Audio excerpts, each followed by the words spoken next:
حياكم الله اخوان الأعز. اليوم عندي سيارة كورولا 2015. طبعا الزبون مضيع ريموته، وحنا نسوي له برمجة اليوم ان شاء الله بإذن الله، بدون فك سمارت، بدون فك اي قطعة من السيارة.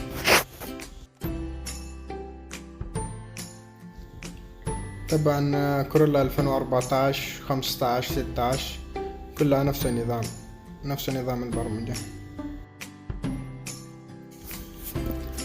طبعا السيارة ما يفتح سويتش ولا راضية تشتغل السيارة لأنه ريموت ما هي موجودة.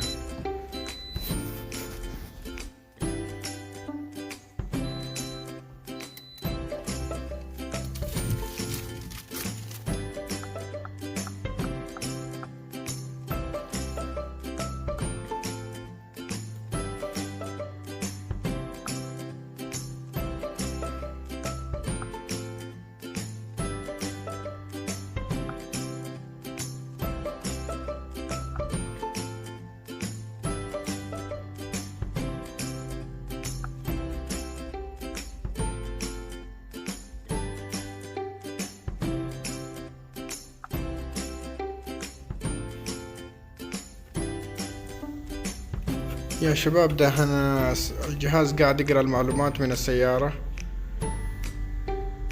ياخذ حوالي دقايق.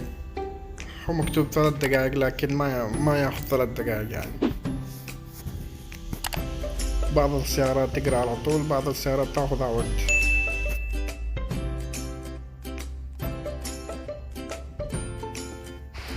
الجهاز ده قرأ معنا المعلومات، وانا بسجل كورولا 2015 عشان احفظ الملف عندي بالجهاز.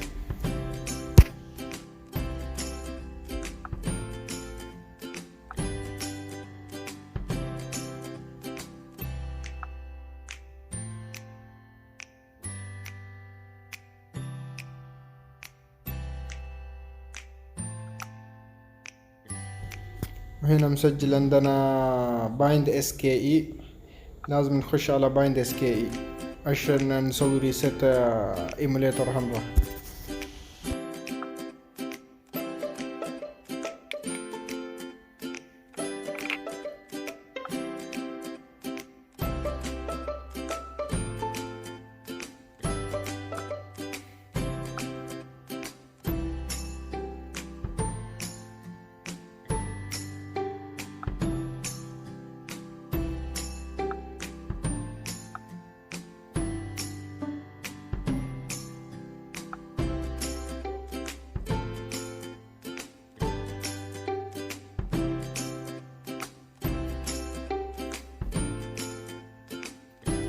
هنا يا شباب ياخذ 5 دقايق عشان ينزل المعلومات في نفس الايموليتر الحمراء ده.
خلاص هنا كمل معنا 5 دقايق وتم ضبط البرمجة.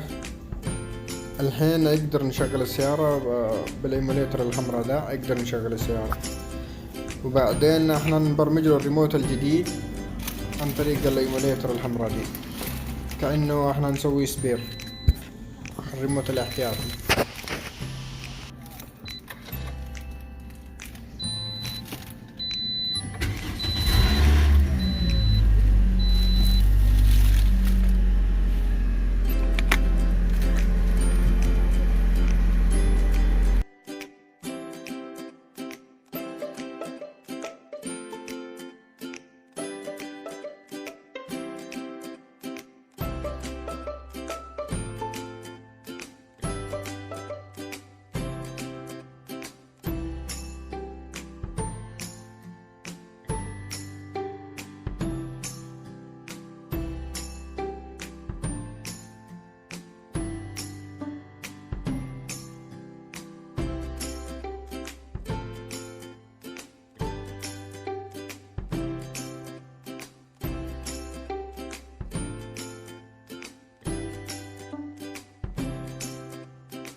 قاعد اشغل.